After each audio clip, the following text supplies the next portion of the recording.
کرنے کا مقصد یہ ہے کہ ان کی اس ہیلا بازی کی وجہ سے اللہ تبارک و تعالیٰ نے ان کو بندر بنا دیا۔ آج بھی بعض لوگ ہیلوں پر انحصار کرتے ہیں، ہیلوں کے ذریعے قوم کو لڑایا جاتا ہے، قوم کو ایک دوسرے کے ساتھ دست و گریبان کیا جاتا ہے۔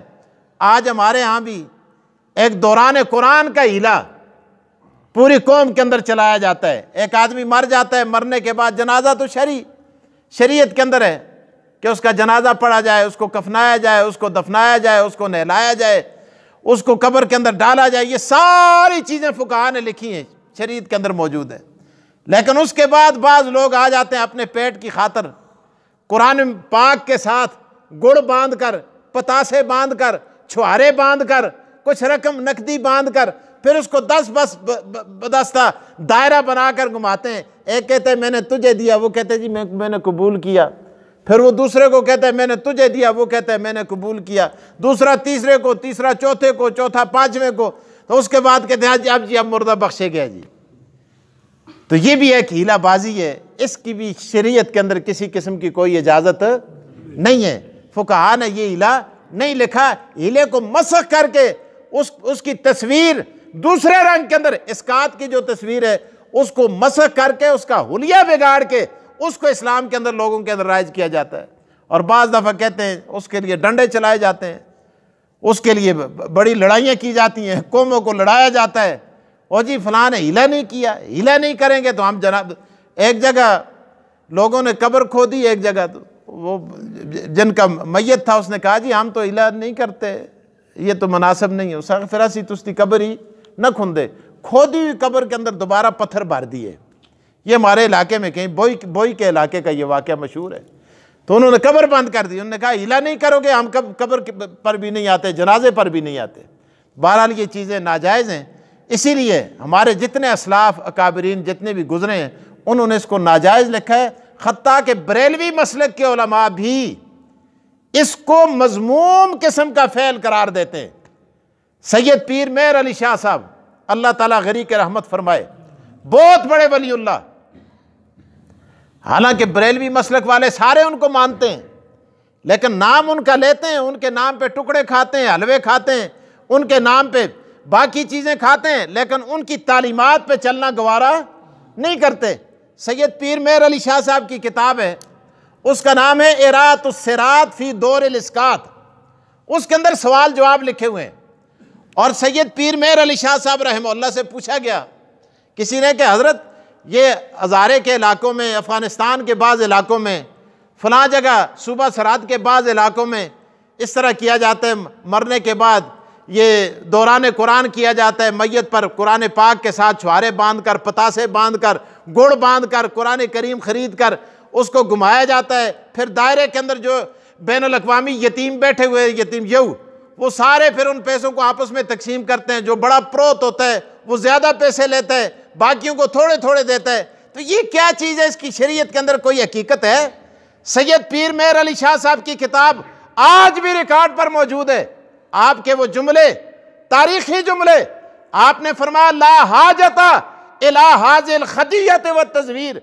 اللہ کا ولی بول پڑا، اس نے کہا لا حاجت الی ھذی الخدیۃ والتزویر، اس دھوکے اور فراڈ کی کوئی ضرورت نہیں ہے، تم تو جائز ناجائز پوچھتے ہو۔ انہوں نے فرمایا لا حاجت الی ھذی الخدیۃ، فرمایا یہ دھوکہ ہے، تزویر، یہ جھوٹ ہے، یہ فراڈ ہے کہ ایک آدمی دوسرے کو قرآن دیتے ہیں، کہتے ہیں میں تجھے بخشا، وہ نہ وہ بخشنے کے لیے دیتا ہے، نہ اس کو پتہ ہوتا ہے کہ یہ مجھے بخشا ہے، پھر وہ دوسرے کو کہتا ہے، دوسرا تیسرے کے ساتھ جھوٹ بولتا ہے، تیسرا چوتھے کے ساتھ جھوٹ بولتا ہے۔ اس لیے سید پیر مہر علی شاہ صاحب نے اس کو کیا کہا؟ تزویر یہ کیا ہے؟ جھوٹ ہے۔ خدیہ یہ کیا ہے؟ دھوکہ ہے۔ اب اسی طرح یہ احمد یار خان صاحب گجراتی، یہ بھی بریلویوں کے بہت بڑے، میں دیوبندیوں کے حوالے نہیں دیتا، بریلویوں کے حوالے دے رہا ہوں۔ انہوں نے بھی لکھا، ان سے کسی نے پوچھا، آپ نے فرمایا کہ بھائی اس خوش فہمی کے اندر مت رہو کہ قرآن کریم کی تو کوئی قیمت ہی نہیں، یہ بے بہا ہے، بیش بہا ہے۔ نہیں، فرمایا جتنے کا بازار سے قرآن کریم آپ نے ہدیہ کیا ہے نا، خریدا ہے، خواہ وہ 150 کا ہے، 200 کا ہے، اتنے ہی پیسے صدقہ کرنے کا ثواب ملے گا، 10 بدست گھمانے سے کوئی فائدہ نہیں ہوگا، 10 بدستہ گھمانے سے کوئی فائدہ نہیں ہوگا، یہ چکر دے رہے ہیں تمہیں۔ اور پھر اسی بات کو احکام شریعت کے اندر بریلویوں کے بہت بڑے امام جن کو وہ امام اعظم ابو حنیفہ رحمہ اللہ کا درجہ دیتے ہیں، احمد رضا خان صاحب بریلوی، انہوں نے احکام شریعت کے اندر بھی لکھا۔ اور پھر یہ دیکھ لیں اپنے فتاوے کے اندر، یہ ان کا فتاوہ موجود ہے، یہ سکرین پر بھی آپ اس کو نمایاں کر کے لگائیں، یہ فتاوہ رضویہ ہے، یہ بریلویوں کا امام احمد رضا خان صاحب بریلوی کا چھپا ہوا فتاوہ، یہ 8ویں جلد ہے، آپ اس کے اندر دیکھ لیں۔ امام احمد رضا خان صاحب بریلوی سے دوران قرآن کے متعلق سوال کیا گیا۔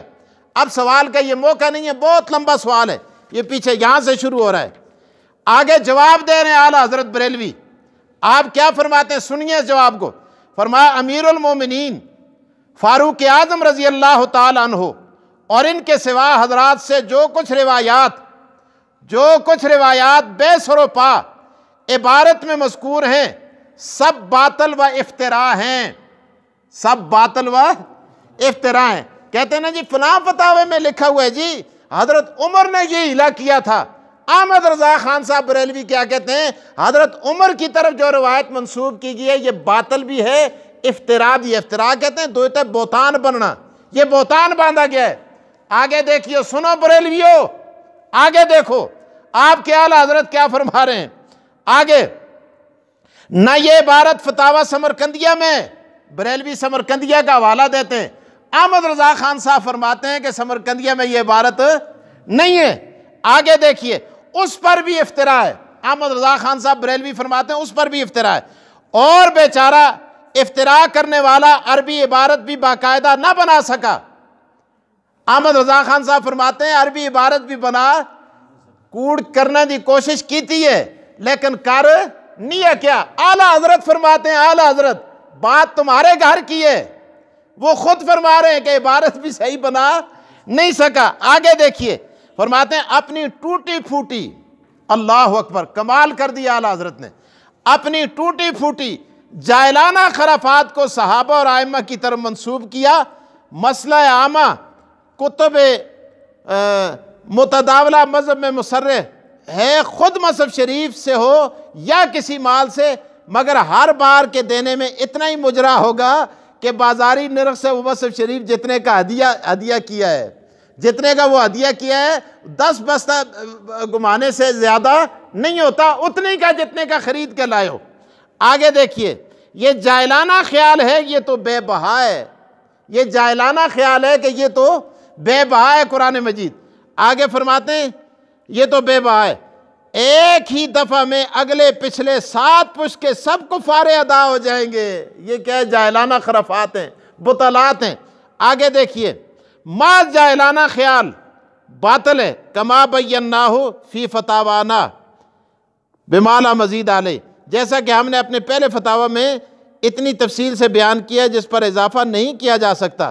فدیہ صلات پر اگرچہ نص شارع علیہ السلام و تسلیم نہ آیات نص مجتہد مذہب ہے، وکفا بھی، یہی دلیل کہتے ہیں، یہ بات دلیل کہ وکفا بھی حجتن، یہ دلیل کے لیے یہ بات کافی ہے۔ واللہ تعالی عالم۔ یہ احمد رضا خان صاحب بریلوی کا فتاوہ یہ سامنے آ گیا۔ اسی طرح فقہائے کرام نے بھی اس کو، علامہ ابن عابدین، علامہ شامی، اللہ تعالیٰ ان کی قبر پہ کروڑوں رحمت نازل فرمائے۔ میں کہتا ہوں فقہا نے کوئی چیز، کوئی باریکی، حتیٰ کہ میت کے لیے جب آپ پانی گرم کرتے ہیں نا، پانی گرم کرتے ہوئے یہ بھی لکھا ہے فقہا نے کہ اس کے اندر پتے ڈالے جائیں۔ آپ کو پتہ ہے پتے کون سے ہیں؟ بیری کے پتے، بیری کے پتے اس کے اندر ڈالے جائیں تاکہ اس کے اندر کھردراہٹ پیدا ہو جائے۔ پھر یہ بھی فقہا نے لکھا ہے، آپ نے بتایا کہ میت پر آپ ہاتھ کس طرح ملیں، کس طرح آپ اس کو خشک کریں، کس انداز کے، ساری چیز لکھی ہے۔ اتنا بڑا مسئلہ کس طرح، اس کا بھی یہاں لکھا، آپ یہ دیکھ لیجئے۔ علامہ ابن عابدین فرماتے ہیں وَيَجِبُ الْاحْتِرَازُ مِنْ أَنْ يُلَاحِظَ الْوَصِيُّ عِنْدَ دَفْعِ السُّرَّةِ لِلْفَقِيرِ الْحَزْلَ وَالْحِيلَةَ بل یجب ان یدفعها عازما علی تملیکها، فرمایا اس نیت کے ساتھ دے دینے والا کہ اس میز کو پکا مالک بنانے کے لیے دے رہا ہوں، ہیلے کے لیے نہیں دے رہا، فراڈ کے لیے نہیں دے رہا، یہاں تو سارا فراڈ ہے۔ آگے دیکھیے، حقیقتاً لا تخیل، حقیقتاً دے رہا ہوں، خیال کے اعتبار سے نہیں دے رہا۔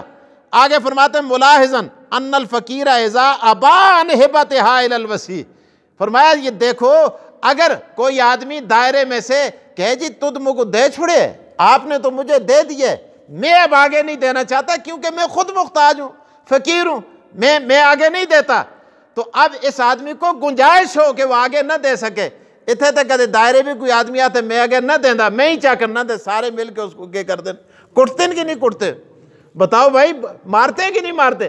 اب تو کہا علامہ شامی اتنی بڑی کتاب ہو فقہ کی، وہ کہتے ہیں کہتے کسا کو کھرک آئی دیئے کر رہی ہے تو اے شرطہ موجود ہے، انہیں شرطہ نال کوئی کہا رکھتے ہیں، انہیں شرطہ نال کوئی بھی نہیں کرتا۔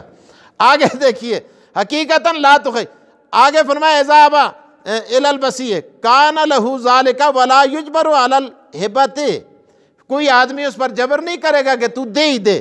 تو بہرحال یہ ساری چیزیں یہ علامہ ابن عابدین کی کتاب شامی میں ان کی رسائل ابن عابدین یہ بھی ہمارے پاس موجود ہیں، دوسری کتابیں بھی موجود ہیں، حضرت اعلیٰ حضرت کا فتاویٰ یہ موجود ہے، احکام شریعت موجود ہے، اسی طرح دیگر کتابیں ساری کتابوں کے اندر، لیکن اس کو اتنا مارکت الآراء مسئلہ بنائے ہوئے ہے، وہاں ڈنڈے چلائے جاتے ہیں، سوشل بائیکاٹ کیا جاتا ہے، اس آدمی کے ساتھ دعا سلام بند کی جاتی ہے، اور جی یہ ہیلا نہیں کرتا۔ تو بہرحال اسی ہیلے کا تذکرہ اللہ تعالیٰ نے قرآن کریم کی ان آیات کے اندر بھی کیا، اور کس انداز کے اندر کیا؟ اللہ تعالیٰ ارشاد فرماتے ہیں، دیکھو فرمایا وَلَقَدْ عَلِمْتُمُ الَّذِينَ اعْتَدَوْا مِنْكُمْ فِي السَّبْتِ وَلَقَدْ عَلِمْتُمُ الَّذِينَ اعْتَدَوْا مِنْكُمْ فِي السَّبْتِ، فرمایا تحقیق تم جانتے ہو ان لوگوں کو نہ اعْتَدَوْا مِنْكُمْ فِي السَّبْتِ جنہوں نے ہفتے کے دن میں زیادتی کی۔ کس طرح کی؟ اللہ تعالیٰ فرماتے ہیں وہ سارا واقعہ بیان کرنے کے بعد فَقُلْنَا لَهُمْ كُونُوا قِرَدَةً خَاسِئِينَ، اللہ فرماتے ہیں ان کی اس ہیلہ سازی کی وجہ سے، ہیلہ بازی کی وجہ سے، اس مکر و فریب کی وجہ سے، اللہ فرماتے ہیں ہم نے ان کو ذلیل بندر بنا دیا۔ فَجَعَلْنَاهَا نَكَالًا لِمَا بَيْنَ يَدَيْهَا وَمَا خَلْفَهَا، ہم نے اس کو عبرت بنا دیا ان لوگوں کے لیے جو وہاں موجود تھے یا جو پہلے تھے۔ آگے اللہ فرماتے ہیں وَمَوْعِظَةً لِّلْمُتَّقِينَ، اور آنے والوں کے لیے اللہ فرماتے ہیں میں نے قرآن میں لکھ کر لوگوں کے لیے نصیحت بنا دیا تاکہ کوئی آنے والا ایسی ہیلہ بازی کرنے کی جرت نہ کرے۔ تو سعدی شیرازی کیا فرماتے ہیں؟ شیخ سعدی نے فرماتے ہیں کارہا با خلق آری جملہ راس، کارہا با خلق آری جملہ راس، با خدا ای مکر و ہیلہ کے رواس، اللہ کے ساتھ یہ مکر بازیاں ہیلہ بازیاں نہیں چلتی، مخلوق کے ساتھ سارے مکر چل جاتے ہیں۔ اللہ تعالیٰ مجھے اور آپ کو عمل کی توفیق دے۔ وآخر الدعوانا